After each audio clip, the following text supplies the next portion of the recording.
Good morning. Welcome to coffee time సిప్పన్సీ. ఈరోజు coffee time సిప్పన్సీలో భాగంగా ప్రధాన తెలుగు దినపత్రికలో వచ్చినటువంటి వార్తలు తెలుసుకుందాం. ముఖ్యంగా నిన్న కేంద్ర బడ్జెట్ ప్రవేశపెట్టడం జరిగింది. కేంద్ర ప్రవేశపెట్టినటువంటి బడ్జెట్ వేసుకుందాం 100కు 100. ఈ బడ్జెట్ బాగానే ఉన్నట్లు అభిప్రాయాన్ని వ్యక్తం చేస్తున్నారు. వరాలు వాతలు లేకుండానే ఓట్లాటకు బడ్జెట్ ప్రసంగంలో గెలుపుపై ధీమా అన్నటువంటి వార్తను కూడా ప్రధానంగా అన్ని దినపత్రికలు కూడా ప్రచురించారు. ముఖ్యంగా నిర్మలా సీతారామన్ గారి బడ్జెట్ని కనుక మనం చూస్తే మనం ఏ వ్యవస్థ అయినా సరే 4 పిల్లర్స్ మీద నిలబడి ఉంటుంది. అంటే ప్రజాస్వామ్యం అనేటువంటి వ్యవస్థ మన భారతదేశం 4 పిల్లర్స్ మీద నిలబడి ఉంటుంది. దాన్ని ప్రధానంగా చేసుకొని బడ్జెట్ని కూడా ప్రవేశపెట్టినట్లు మనం బడ్జెట్ చదివితే అర్థమవుతుంది. ముఖ్యంగా పేద ప్రజలకి, యువతకి, మహిళలకి, రైతులకి ప్రాధాన్యత కల్పిస్తూ ఈ బడ్జెట్ని రూపొందించారు.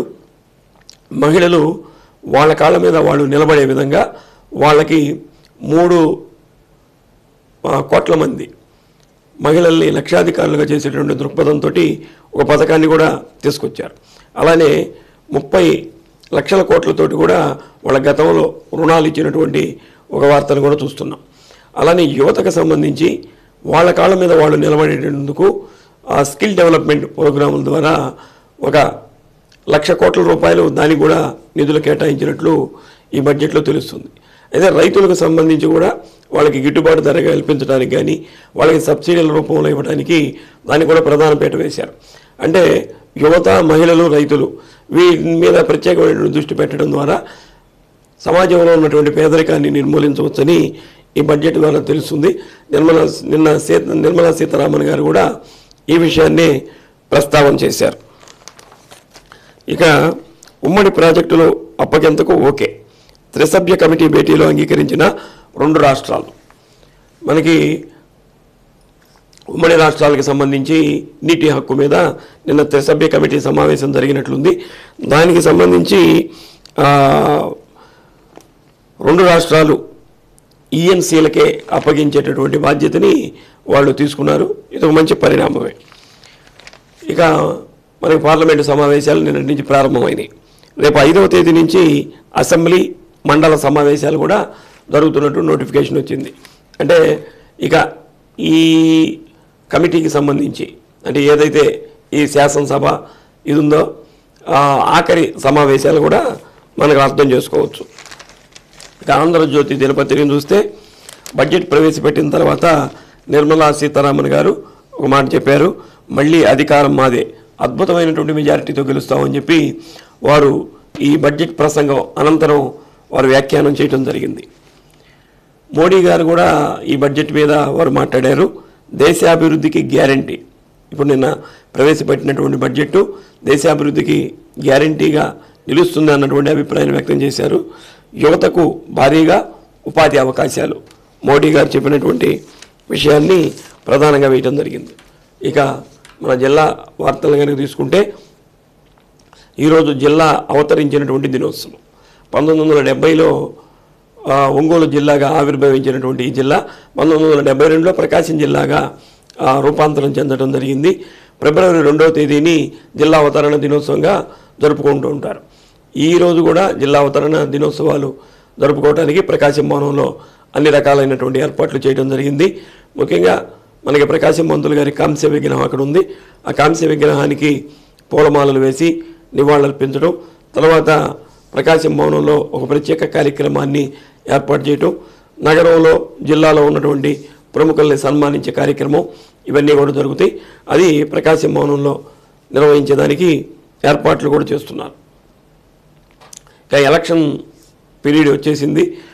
దానికి సంబంధించి అన్ని డిపార్ట్మెంట్లో కూడా మార్పులు చేర్పులు జరుగుతూ ఉన్నాయి. దీంట్లో భాగంగా మనకి ప్రధానమైనటువంటి పోస్టు జిల్లా ఎస్పీ గారు. జిల్లా ఎస్పీ గారు మల్లికా గారు వారు చాలా రోజుల నుంచి మన జిల్లాలో జిల్లా ఎస్పీగా వారు సేవలు అందిస్తున్నారు. వారు చేసినటువంటి సేవలకి వారు చేసినటువంటి గుర్తింపుగా అనేక జాతీయ, అంతర్జాతీయ అవార్డులు కూడా వారికి వరించడం జరిగింది. వారు ఉన్నటువంటి కాలంలో క్రైమ్ నియంత్రణ కోసం విశేషంగా కృషి చేశారు. అలానే రోడ్డు ప్రమాదాల నియంత్రణకి విశేషంగా కృషి చేయడం జరిగింది. అన్ని రకాలుగా జిల్లాలో శాంతి భద్రతల పరిరక్షణ విషయంలో వారు బాగా పనిచేసినట్లు మనకి వారి రికార్డును కూడా పరిశీలిస్తే మనకు అర్థమవుతుంది. అయితే వారిని తిరుపతి ఎస్పీగా బదిలీ చేయడం జరిగింది. తిరుపతిలో ఎస్పీగా పనిచేస్తున్నటువంటి పరమేశ్వర్ రెడ్డి గారిని మన జిల్లాకి ట్రాన్స్ఫర్ చేశారు. కాబట్టి ఇది ప్రధానమైనటువంటి వార్తగా మనం చెప్పుకోవచ్చు. అలానే ఈరోజు జిల్లా అవతరణ అనేది ప్రధానమైనటువంటి వార్తగా చెప్పుకోవచ్చు. అలానే 24,000 మందికి పేదలకి ఇళ్ల పట్టాలు ఇస్తానని చెప్పి బాలినేని శ్రీనివాసరెడ్డి గారు గతం నుంచి చెప్తూ ఉన్నారు. దానికి సంబంధించి పట్టుబట్టి రాష్ట్ర ప్రభుత్వం నుంచి నిధుల్ని కూడా తీసుకురావడం జరిగింది. అయితే ఈ నిధులు వచ్చినాయా రాలేదా, అసలు ఇది జరుగుతుందా జరగదా అని ప్రతిపక్షాలు ఇవన్నీ విమర్శలు జరుగుతున్నటువంటి సందర్భంలో బాలినేని శ్రీనివాసరెడ్డి గారి కృషితోటి నిన్న రైతుల ఖాతాల్లో కూడా నగదు జమ చేయడం జరిగిందని చెప్పి తెలుస్తుంది. 216 మంది రైతుల ఖాతాల్లోకి 126.34 కోట్ల రూపాయలు వాళ్ళ ఖాతాల్లోకి జమ కూడా చేశారు. దీనికి సంబంధించి 435 ఎకరాల భూమిని సేకరించారు. 270 ఎకరాలు మల్లేశ్వరపురం, ఎన్నగ్రహారం, ఎర్రజర్ల, వెంగళముక్కలపాలెం తదితర ప్రాంతాల్లో భూసేకరణ కూడా చేయడం జరిగింది. ఇక 34.67 కోట్లతో భూములు ఇచ్చినటువంటి రైతులకు సంబంధించినటువంటి బ్యాంకులో సెటిల్మెంట్ ఉందట, దానికి ఉపయోగిస్తారు. అలానే స్టోన్స్ వేయటం, ప్లాంటేషను, రోడ్లు తదితర నిర్మాణాల కోసం కూడా ఈ బడ్జెట్ని పెట్టినట్లు తెలుస్తుంది. కాఫీ టైమ్స్ ఇప్పటిసీలో చిన్న విరామం తీసుకొని మిగతా వార్తలు చూద్దాం. కాఫీ టైమ్స్ ఇప్పటిసీకి తిరిగి స్వాగతం. జాయింట్ కలెక్టర్గా పనిచేస్తున్నటువంటి కె శ్రీనివాసులు గారు కూడా ఇక్కడి నుంచి వారు బదిలీ అయ్యారు. అయితే వారు బదిలీ అయినా కానీ ప్రమోషన్ మీద బదిలీ కావడం జరిగింది. వారిని కలెక్టర్గా బదిలీ చేశారు. కాబట్టి ఇది ఒక శుభ పరిణామమే. ఎందుకంటే మన జిల్లాలో పనిచేసినటువంటి జాయింట్ కలెక్టర్ వెంటనే కలెక్టర్గా వారు ప్రమోషన్ పొందడం అనేది జిల్లాకు కూడా ఒక రకమైనటువంటి క్రెడిట్. ఇది మనకి ఒంగోలు, మన ప్రకాశం జిల్లాకి జాయింట్ కలెక్టర్గా రోణంకి గోపాలకృష్ణ గారు వారు మనకి జాయింట్ కలెక్టర్గా రావడం జరిగింది. వీరు survey settlement land and records additional డైరెక్టర్గా పనిచేస్తూ మన జిల్లాకు వచ్చారు. వారు కూడా నేను బాధ్యతలు స్వీకరించడం, ఏదైతే ప్రజా సంక్షేమం కోసం రాష్ట్ర ప్రభుత్వం పథకాలు ప్రవేశపెడుతుందో వాటన్నిటి మీద కూడా ప్రత్యేకమైనటువంటి దృష్టి పెట్టడం, ప్రజల సమస్యలు పరిష్కరించే దిశగా ఎప్పుడు ప్రజలకి అందుబాటులో ఉంటానని చెప్పి వారు కూడా నిన్న చెప్పడం జరిగింది. నేను మర్యాదపూర్వకంగా జిల్లా కలెక్టర్ గారిని కూడా వారు కలిశారు. నిన్న వారు బాధ్యతలు స్వీకరించారు. ఇక మనందరికీ కూడా ఒక శుభవార్త ఏమిటంటే విద్యుత్ టారిఫ్ను పెంచమని చెప్పి ఎస్సీ సత్యనారాయణ గారు తెలియజేశారు. ఈ టారిఫ్ విషయంలో ఒక బ్యాలెట్ని కూడా నిర్వహిస్తే వీళ్ళకి ఆ బ్యాలెట్ ద్వారా వచ్చినటువంటి దీన్ని బట్టి వారు వ్యక్తం చేసింది ఏమిటంటే ఈ సంవత్సరంలో ఎటువంటి విద్యుత్ ఛార్జీలు పెంచేటటువంటి అవకాశం లేదు అన్నటువంటి విషయాన్ని ఎస్సీ సత్యనారాయణ గారు కూడా తెలియజేశారు. కాబట్టి ఇది మనకి ఆనందించేటటువంటి విషయమే. కాబట్టి ప్రజల యొక్క అభిప్రాయాన్ని సేకరించి ఈ నిర్ణయాన్ని తీసుకుంటున్నట్టు తెలుస్తుంది. అలానే నగరపాలక సంస్థలో పనిచేస్తున్నటువంటి కమిషనర్గా పనిచేస్తున్న ఎం వెంకటేశ్వరరావు గారిని కూడా బదిలీ చేశారు. అయితే వారి స్థానంలో నిన్న జస్వంతరావు గారు బాధ్యతలు స్వీకరించడం జరిగింది. వారు కూడా ఒంగోలు నగరాభివృద్ధికి విశేషంగా కృషి చేస్తాను అన్నటువంటి విషయాన్ని వారు కూడా వ్యక్తం చేశారు. మర్యాదపూర్వకంగా నిన్న నగర మేయర్ గంగాడ సుజాత గారిని, జిల్లా కలెక్టర్ గారిని కూడా కలవడం జరిగింది. జిల్లా కలెక్టర్ గారు నగరపాలక సంస్థకి స్పెషల్ ఆఫీసర్గా ఉంటారు కాబట్టి వారిని కూడా కలిశారు.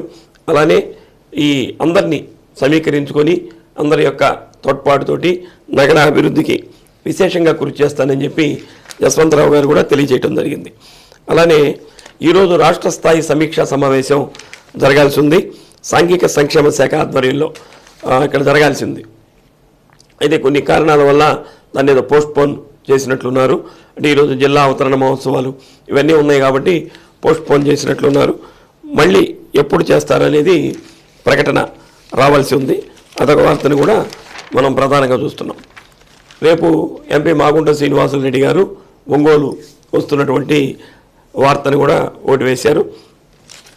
రేపు వారు 11 గంటలకి కొత్తపట్నం రోడ్లోని ముస్లిం బరియల్ గ్రౌండ్స్లో నిర్మించిన సిమెంట్ రోడ్లని ప్రారంభిస్తారట రేపు వారు వచ్చిన తర్వాత.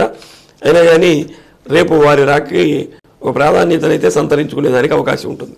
ఎందుకంటే వైసీపీలో వారికి ఎంపీ సీటు ఇవ్వడం అన్నటువంటిది కరాఖండిగా తెలుస్తున్నటువంటి అంశం. మరి ఇంకా టైం ఉంది కాబట్టి రాజకీయాలు ఎలా మారుతాయో మనకి దాని గురించి మనం చెప్పలేం. అయినా కానీ పార్టీ కార్యకర్తలు, అభిమానులు అందరూ ఎక్కువ సంఖ్యలో చేరుకునేదానికి అవకాశం ఉంది. కాబట్టి రేపటి మాగుంట శ్రీనివాసరెడ్డి గారి పర్యటనకి కొంత ప్రాధాన్యత కూడా ఉన్నట్లు మనకు అర్థమవుతుంది. అలానే జేసీ సేవలో ప్రశంసనీయం. జేసీ గారు కె శ్రీనివాసులు గారు ఇక్కడి నుంచి బదిలీ అయి వెళ్ళారు కాబట్టి వారిని ఘనంగా నిన్న సన్మానించుకోవడం జరిగింది.